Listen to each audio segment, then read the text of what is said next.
Public institutions are engineered for endurance, yet many undergo a prolonged decline while remaining outwardly intact.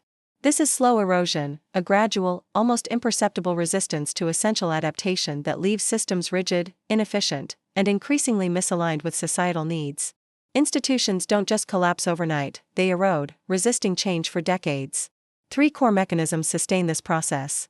First, path dependence. Initial decisions create paths that become progressively harder and more costly to abandon. This entrenches outdated infrastructure, specialized expertise, and cultural norms. Think of it like a train on a track. Once it's moving, changing direction is a massive undertaking. Second, bureaucratic risk aversion. Officials are more focused on avoiding errors than on bold innovation. Why? Because accountability systems punish failure far more severely than they reward success. Sticking with the old way is just safer, even if it's not better. Third, self-reinforcing feedback loops. Vested interests gather around the status quo, protecting their positions.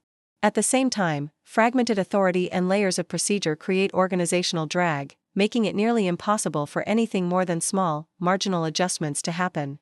These patterns aren't isolated, they appear consistently across the globe. Let's look at the United States, where higher education institutions have resisted fundamental reform despite soaring costs, changing demographics, and massive technological disruption. Systems like tenure and shared governance, originally created to protect academic freedom, now often act as formidable obstacles to agile adaptation. Sector-wide challenges are widely acknowledged, yet individual institutional leaders frequently see their own organizations as somehow immune, perpetuating small, incremental changes when a total transformation is what's really needed. Now let's jump to Europe. The Dutch public and semi-public sector offers a well-documented case of administrative decay. Detailed analyses of multiple organizations reveal a gradual decline in performance, driven by functional incompetence, moral drift, and deeply entrenched routines. Despite everyone knowing about the inefficiencies, reforms often stall. The desire for procedural stability and internal resistance simply outweigh the urgent need for change. And in Pakistan, the civil service, with its roots in colonial legacies, has resisted modernization for over 7 decades. Persistent political interference, loyalty-based appointments, and strong internal opposition have undermined nearly every reform initiative. This has created a privileged yet chronically inefficient bureaucracy. Efforts to reform the police, like the 2002 police order, also faltered due to pushback and the watering down of accountability rules.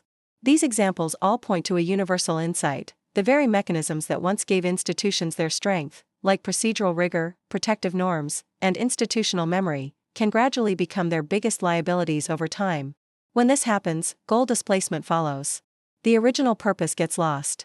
Public trust diminishes, legitimacy weakens, and the ability to respond to new challenges erodes even further. So, how do we reverse this slow erosion? It demands intentional design.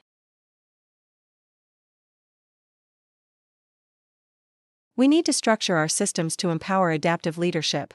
And crucially, we need incentive systems that reward prudent innovation rather than just punishing failure. Institutions that treat inertia as an inherent feature they must actively manage, rather than a simple deficiency, can rebuild their resilience while still safeguarding their essential stability. Where have you observed this kind of gradual institutional resistance in your own country or organization? Share your observations in the comments, we read them all carefully. For more deep dives into institutional decay and reform, subscribe to Inner Workings and hit that notification bell. Our System Failure and Institutional Decay playlist is available right now. Thanks for watching.